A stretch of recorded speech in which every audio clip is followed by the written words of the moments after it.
So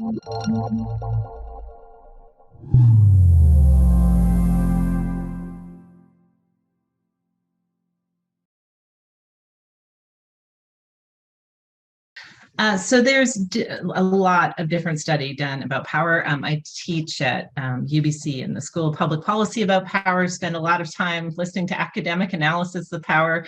The vast majority of them come from business schools, people looking at how this applies in the economy. And the studies are intended for people in high position power to understand how to gain more power. So there's very few studies done of power in a generalized sense. So the seminal one, the one that's sort of pointed to as the most robust because it stood the test of time, as well as it's not universally applicable, but it's certainly managed to be applicable across a wide range of contexts.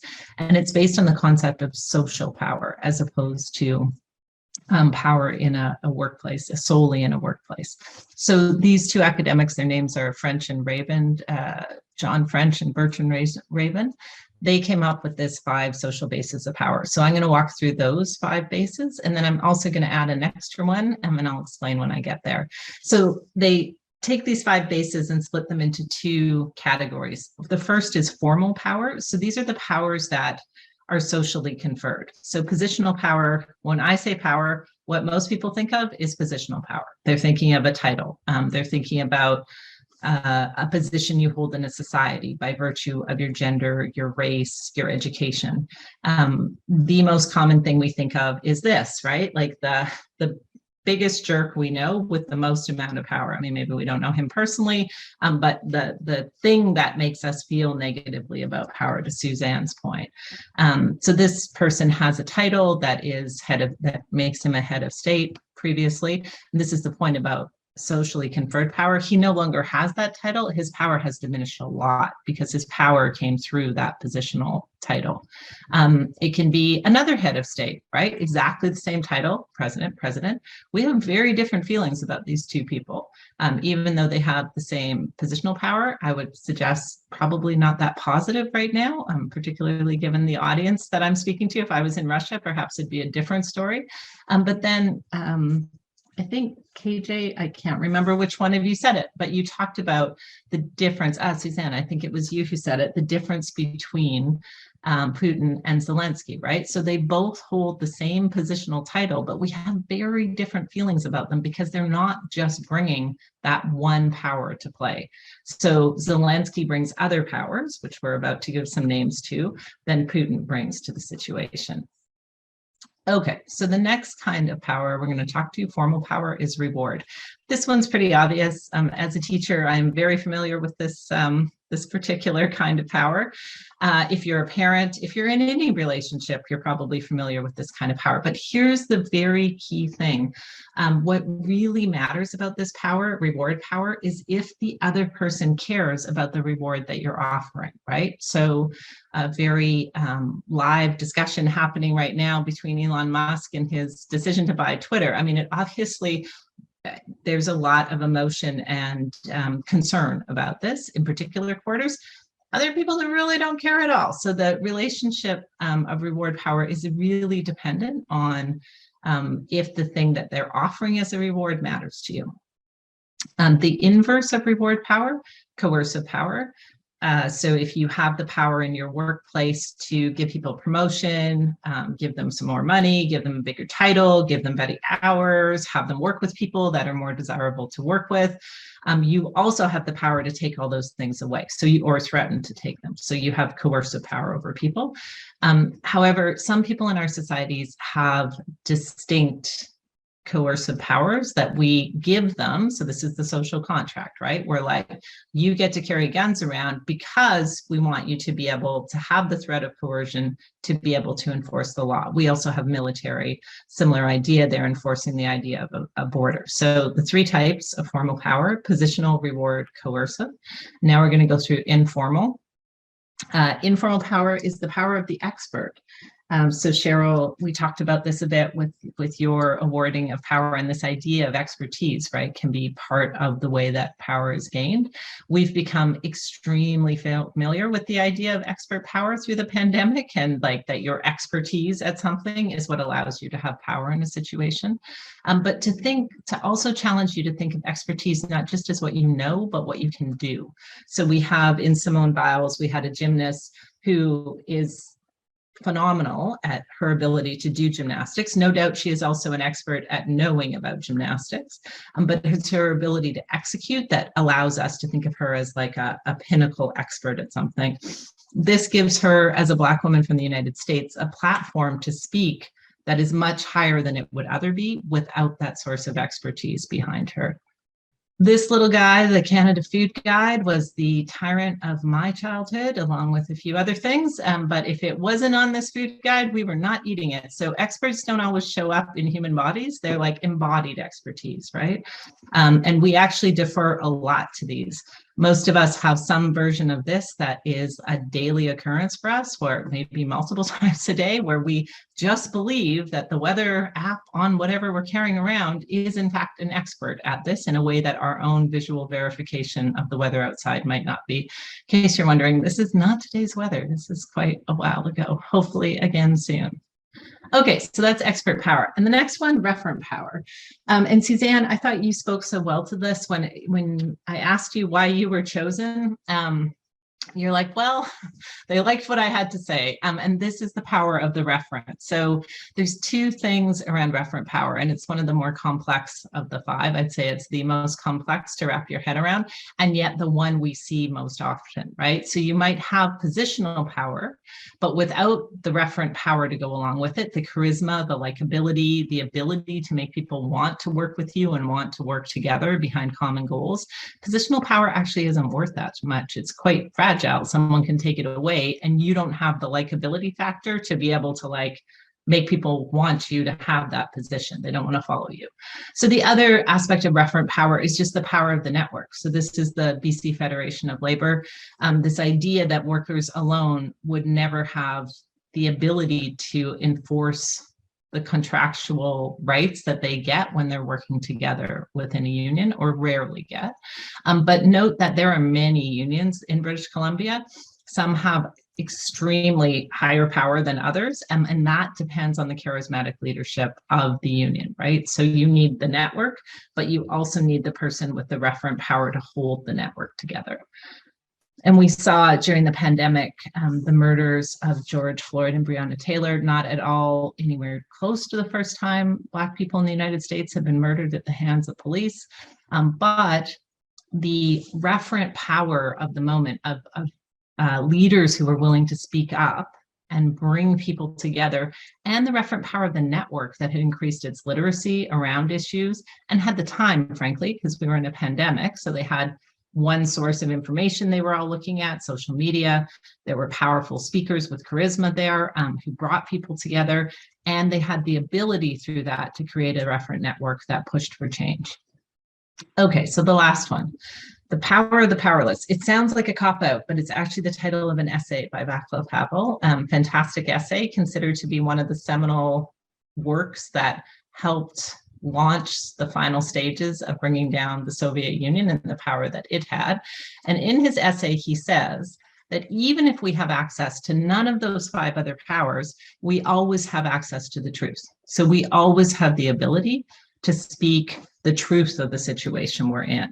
So if you think of a Martin Luther King Jr., for example, his power was to say, there was a society around him saying that he was less than because his skin was Black. And he's like, no, that's simply just not true. And he refused to let go of that truth, even though it brought considerable challenges to his life and the people around him. But he used the power of the powerless to be able to build the other powers, right? He gained positional power. He gained reward power. He gained coercive power. He definitely had expert power, and he had tremendous referent power. And through the use of all six powers, was able to catalyze the changes that we saw him catalyze. Here in Canada, the idea that Indigenous people have not let go of asserting the truth that the land, they have inherent right and title on the land, has allowed, despite having access to no wealth, no positional power, no ability to reward or coerce, no valued expertise, I would say, plenty of expertise, but not valued in the current construct. They have been able to gain power now through these avenues because they have this power of the powerless. And I think someone who speaks globally to this issue has been Greta Thunberg. I mean, a white teenager from Sweden, so some positional power, but also a teenager, also on the spectrum, all by herself, sitting across from Parliament week after week saying, you know, you're not doing enough on climate change. What you're telling me the problem is and what you're giving me as a solution do not equate. And I'm going to sit here until you recognize this truth and do something about it. So a good example of the power of the powerless. And of course, she is now recognized as having, I mean, she is her own position on the planet. She definitely has reward and coercive power over elected officials. She's considered to be an expert, although it's not that she has any special training at climate knowledge. She's just managed to educate herself, and she definitely has the referent power. So she's been able to pull all those powers together. Okay, so we're going to take like 2 minutes. I'm not going to make you go into groups, just to sit and think a bit about, of these 6 kinds of power, which kinds do you have and in what ways? So do you hold positional power? Do you have reward power, coercive power? That's a tough one, but I'll tell you, if you're a parent, you definitely have coercive power. My argument would be anyone in a human relationship has access to coercive power. I'm not asking you if you use it. I'm just asking you, does this exist in your life? Are you an expert? Do you have referent power? And the power of the powerless, does that show up in your life? Are you using that in some way? So just take a couple of minutes and think about it. And then I'm not gonna ask you to like self-disclose. I've got a little poll we'll do. While you're thinking about it, why it's important in the context of diversity and inclusion. First off, the most common way we lose power is not acknowledging we have it. So the least powerful positionally among us are told they're not powerful. They gain an anti-power bias, and then they don't step into the power that they have. So it's important to be aware of it for that reason. The second is that a lack of self-awareness about power coupled with bias is where harm occurs in society. So, or the workplace, or any place that those 2 things exist. So being self-aware about your power is really important when we're thinking about advancing diversity and inclusion.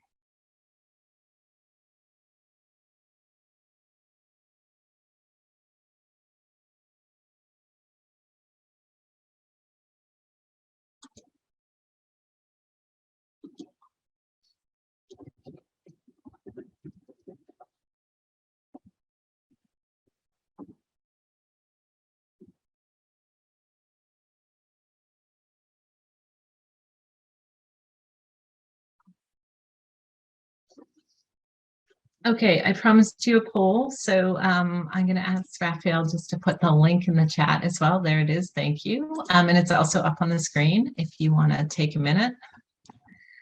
And in the poll, you will see a question, which is whether you have more power than you thought, less power than you thought, the same but in different areas, or something I haven't thought of that you can put in the chat.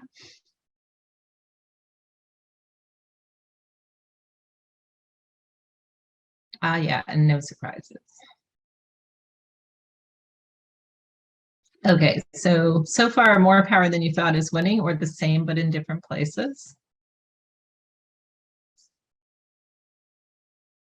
Yeah, okay, so here's the problem. When I'm projecting a PowerPoint, I can't also project the poll, but I would say you're running 20 people have responded. More than half of you have more power than you thought, and then another quarter have the same but in different places. So why it's important to get the language and do the exercises.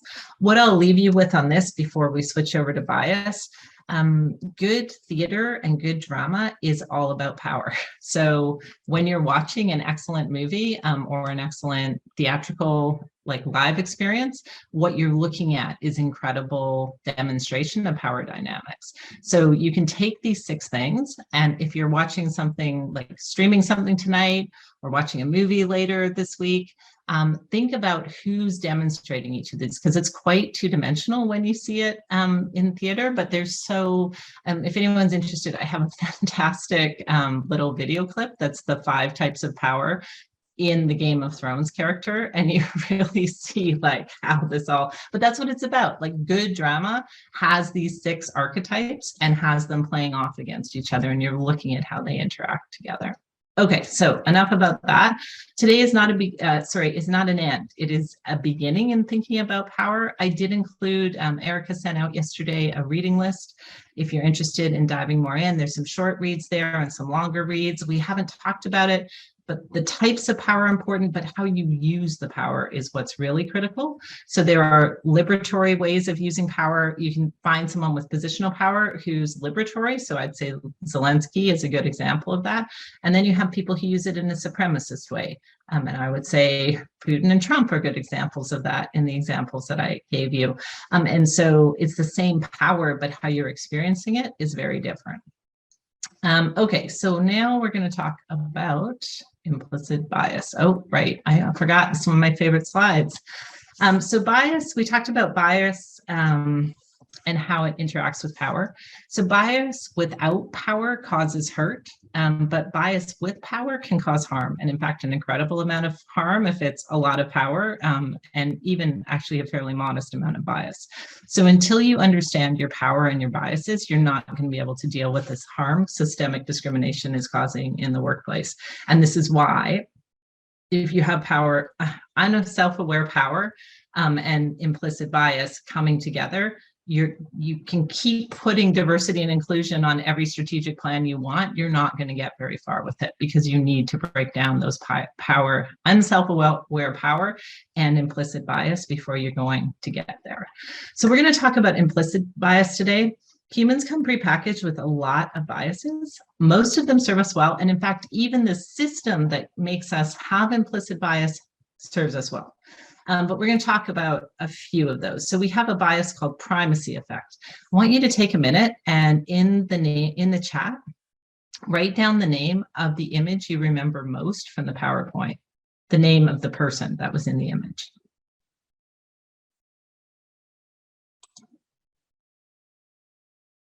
Oh, interesting. Okay, that's a good one.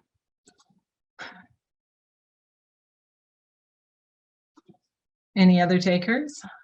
Everyone's trying to find their chat. Yeah. So the first person I showed you is the name you most remember, which is kind of weird, right? Because you'd think that Greta Thunberg, the last person I showed you, would be the one most in your mind because it's the most recent. But we have a huge bias in our heads to what's called the primacy effect. So primacy effect bias affects a lot of our lives. Once a person acquires a lens, everything else is viewed through that lens. So whatever you bring first into a space, so we talked about, I showed up first, right? I was willing to jump into that space. That's what people remember. And if people start with negative images about not you, but the gender you belong to, the race you belong to, the place you come from, that will stick with them their whole lives unless they have a way of dealing with getting rid of that bias. And this is where implicit bias comes in.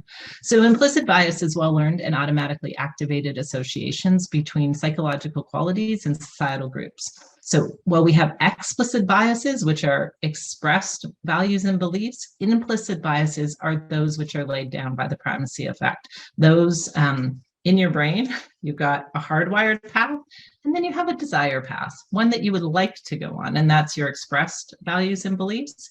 The concrete path starts getting laid down. There's tests, research that shows that babies as young as 5 months old have clear gender and racial preferences based on who they've been socialized to. So this starts very, very young. You might wonder, why are our brains hardwired for bias? It is an evolutionary advantage. So that concrete path on the left side is the same concrete path that carries the biases, also carries all of the functions that allow me to sit here on a Zoom, to create a PowerPoint, read a bunch of abstract material, translate it into something concrete, hopefully communicate it reasonably well to you today for you to think about it. Well, you know, you're not thinking about survival right now because your brain has dealt with survival. It's like when the air smells like this, when she's sitting in this chair, when she's in this environment, when these people are around, it is a safe space for her. So all of that is coded into this same area of my brain that implicit bias is coded into. At any given point in time, humans are processing 11 million pieces of information. We are only consciously able to deal with 5 or 6 of those. So the rest is on that concrete path in your brain. It is not well suited well, it allows us to exist in a modern world, but it brings in this issue of bias. So I had sent out, or Erica had sent out implicit association test. I'm not sure how many of you had a chance to do one, but I'd really encourage you to do it because I think just like the breakout rooms about power help you dive in more on power, the implicit association test is a chance to see what's going on in your brain. So if you did it, what you saw is it's flashing up images and you have to press a button pretty fast. So the point is to force your brain to go to the concrete path, not to take the time it wants to go over the desire path and go, oh, what gender do I associate with the sciences? That's one of the tests. Thoughtfully, I would really like it to be women, for example, or trans people. Actually, my brain, when I was 5 months old, laid down a concrete path that said women don't do things like that. And so the reason the test is so fast is to try and see what's on the concrete path in your brain. So the IAT has been administered, implicit association test has been administered to over 1 million people. And to date, they have not found anyone that is completely free of bias for this reason that it exists well beyond our control. So you're wondering, why is she telling me all this if there's nothing I can do about it? The good news is you can debias yourself. You can't stop bias from being there in the first place, but you can debias yourself. One last thing I wanted to say to emphasize is that there is because the bias gets laid down by the culture you're in and the people that you're around, it is absolutely makes sense then that a woman can have bias against other women, that an Indigenous person can hold negative views of Indigenous people, because these are not expressed values. They are implicit ones that you absorb from the society around you. So the last thing I wanted to do was just read you a little piece from a book that can explain it way better than I can. So the Project Implicit, which does the implicit association test, they have 6 key findings. And the critical one I want to emphasize to you: implicit bias is much more likely to predict actual behavior than explicitly held beliefs or values. So when your brain, under stress, gets to that fork in the road, it wants you to go in a certain direction, but you don't have time. It's going to head down the other one. So I'm going to read you just a brief study to sort of illustrate this, and then give you some tools around debiasing. Okay, so a university student, Nina, sits patiently in the waiting area of a nondescript office. 2 other students, one black and one white, are also waiting to be called in. After a few moments, the black student notices his cell phone is missing and heads to the adjacent hallway to retrieve it. On his way out, he accidentally bumps the white student's leg. No words are exchanged, but once the black student has left the waiting room, the white student mutters clumsy N-word. Nina has arrived at this office to be part of a research project. She doesn't realize, though, that the study has already begun in the waiting room. What's happening is part of a Canada-US study conducted by researchers from York, UBC, and Yale. The black and white students are actors, and the focus of the study is on Nina's response.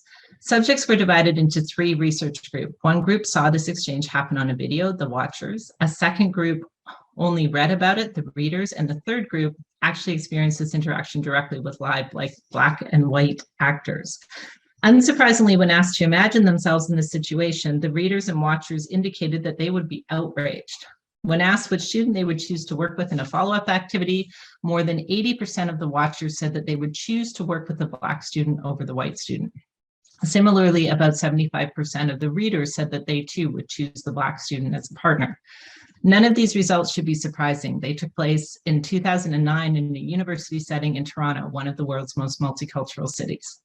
But what were the results from the experiencers group? How did Nina and others like her respond? How many of them said or did anything in response to the racist comment? We'd expect the numbers to be a little bit lower. For most of us, responding in real time is more difficult than an imagined intervention. Maybe 50%, a conservative guess might be that 30%, 3 out of every 10 students would have said or done something in response. The actual results, according to study co-author Carrie Kawakami, of those who experienced the racist event firsthand, no one intervened or said anything. Nor when interviewed later did anyone report being upset by the comment. Like, that's amazing, right? That's how strong that concrete pathway is in your brain. And disturbingly, most of the students chose the white person who made the racist comment as their partner for a later assignment. The vast majority of the students, over 70%, chose the white student rather than the Black student as a partner, despite having witnessed the incident firsthand. So this is your brain on implicit bias. And why? Yeah, you're asking if it's possible to get this reading. So the book is called Deep Diversity. It's on the reading list. It's written by a Canadian, Shakil Chowdhury. I try as much as possible when talking to Canadians, I am Canadian, to use Canadian resources because there are some qualitative differences about the way that bias is experienced in the US and Canada, although there's also, as noted, a lot of this is just your brain, and your brain is going to work the same in the US or Canada. So the last thing I want to leave you with is the debiasing strategies. Given you in the package, and you just saw it in the chat as well, there's the Project Implicit website, so you can understand that better. I do have for you some links to a debiasing plan and 10 debiasing strategies, and they just went into the chat. Essentially, I'm not going to walk through this because it's all there. The main point I'm trying to make is that your brain, you can rewire it over to the pathway. I'll just briefly tell you, I have a transgender child. They were born with an observed gender at birth. I have a pronoun that I used with them for 14 years before they came out as trans. As a parent, it is very hard to rewire your child's pronoun in your brain. And yet, using the 10 debiasing strategies, it's quite possible to do. It took me about 1.5 years. And now my child uses they, them pronouns. I now have trouble calling anyone she, he, him, her, because my brain, the pathway it wants to go down now is they, them for everyone. So that's a whole other problem, but it is quite possible to do this. It feels impossible at first, but it is absolutely possible. Okay, so the last thing I want to say to you, this is not to take, like, I have to emphasize, we're talking today about bias in the workplace. This is not going to deal with systemic bias in the workplace. So you can do everything I've told you today. Increase your power literacy, do the IAT test, debias. That's not going to change anything about what's happening in your workplace. What it is going to do is lay down the foundation that you need to be able to do the work around systemic change. And you can keep trying to work up here on systemic change. It's just like a net in the bottom, a hole in the bottom of a net if you're not dealing with these issues around power and bias at an individual level. I really was thinking I would give you a list of resources if you want to connect with consultants. I am not one of them, so full disclosure, who do organization-wide work. I decided that what would probably be better, because I have seen it so often that people just call up a consultant and think it can solve the problems in their organizations.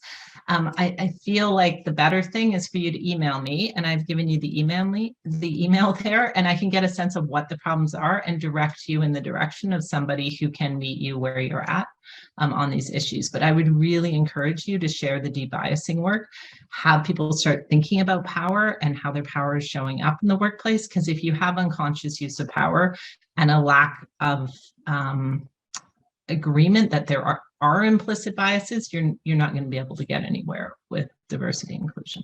So I will leave it there.